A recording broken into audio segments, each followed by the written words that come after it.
Hour on this Friday, and joining me tonight is our chief producer Jenny Churchill and Evan McMorris-Santoro, reporter and blogger for Talking Points Memo. Hi. Thanks for joining me, guys. Happy Friday. We've spoken a few end of the world theories on the show before, especially when everyone thought that the rapture was coming, but the theories never died down, and especially because we haven't gotten to 2012 yet. And so now here's a new one that apparently people are just going crazy over online. Take a look. Okay, look at the Earth distance, 1.812. Helios right now getting nearer to us by 300,000 miles per day. In about a week, that number is going to be 400,000 miles per day, and it's going to continue to increase. You're going to see more and more volcanoes going off. That's your sign to wake people up. You have 33 volcanoes erupting right now in the Earth, and that number is going to continue to go up as we move along in the timeline. Vote on the news, and here's the winner. There's a huge, hidden, heavenly body right here in our solar system. Evidence is mounting that either a brown dwarf star or a gas giant planet is lurking at the outermost reaches of our solar system, far beyond the planet Pluto. According to the British newspaper The Independent, the object is 4 times the size of Jupiter. Experts say the presence of such a massive object could explain why a barrage of comets has been coming from that direction.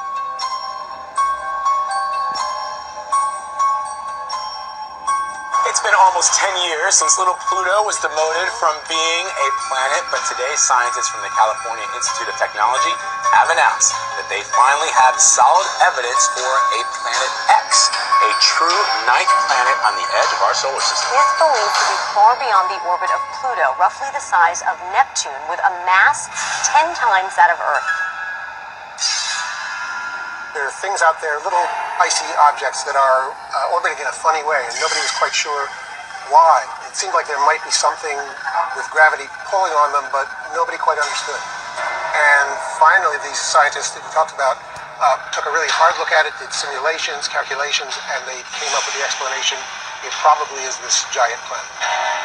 I think I read somewhere it orbits the sun every 10,000 to 20,000 years. Right. Is that why no one has seen it to this point? No, that's not why. It's because it's so dim.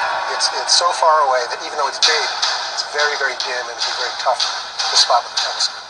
I'm also fascinated at the idea that this planet could be so far out there and still our sun be the mass that is keeping it in the gravitational pull of our solar system. Right, yeah, but no, it's true. That's incredible. And so there was a thought at one point from scientists that when they thought that there was something beyond Pluto, that it might have been all the massive objects floating in the Kuiper Belt, but it's not.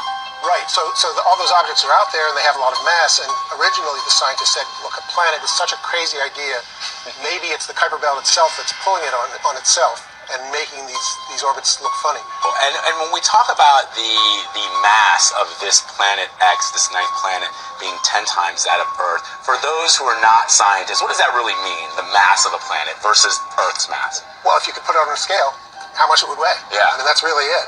And so it's bigger, it's bulkier, it's got more heft, it's got more gravity. It's this huge elephant in the living room, except we didn't know it was there. You mentioned that scientists haven't seen it yet because of how far away it is and how dim it is. Is there a way for them to get visual evidence? Yes, so the biggest telescopes in the world can theoretically see this thing if they're looking in exactly the right place.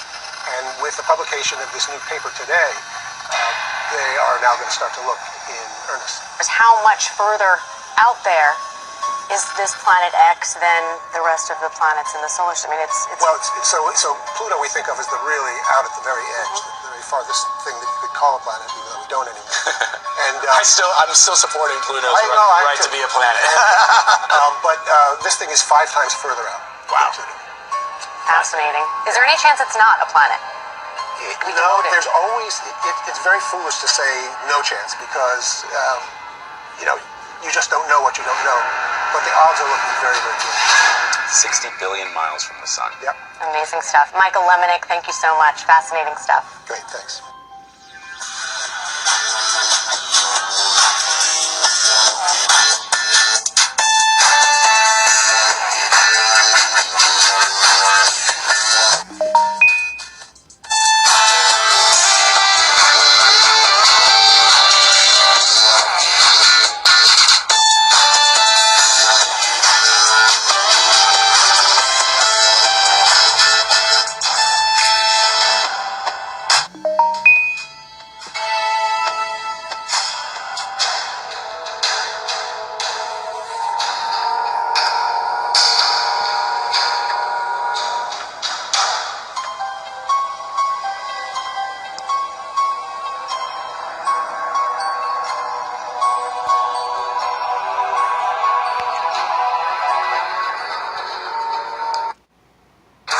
the sometimes planet may be hiding a pretty huge secret. Well, two huge secrets, actually.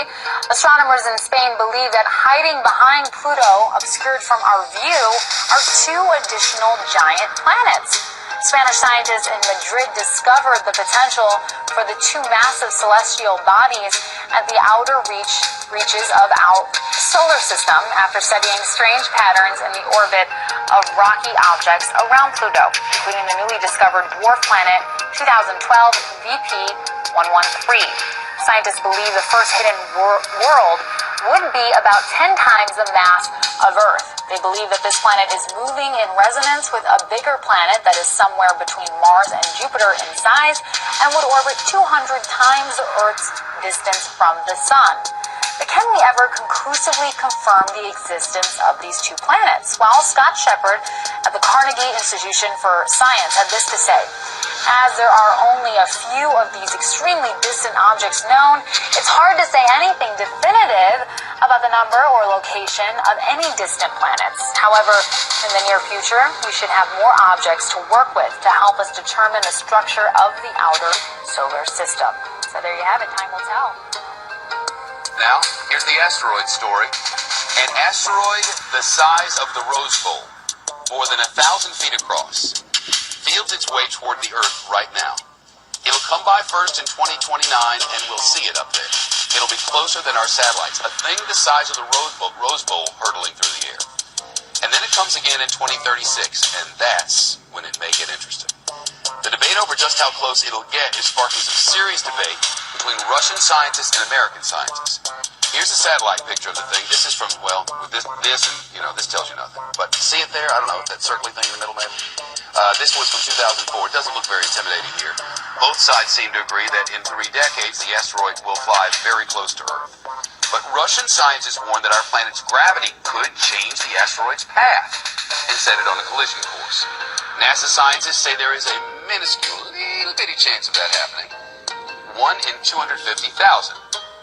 Better than winning the lotto, and somebody will. Joining us now, Michio Kaku. He's a theoretical physics professor at City University of New York.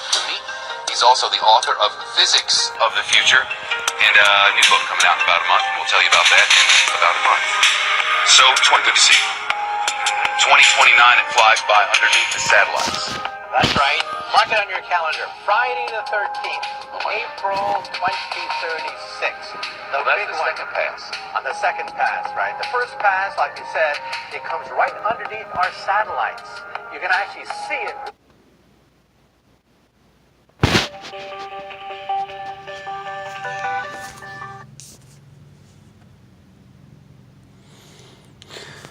Fernando F. Gonzalez. Subscribe to my channel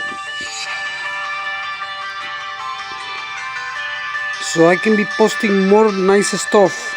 I just leave you with this for now until I find more stuff that I can tell you the truth about what's going on. In the meantime, enjoy my UFOs that I've been posting and all the stuff from outer space. I have something beautiful to show you people in my next video.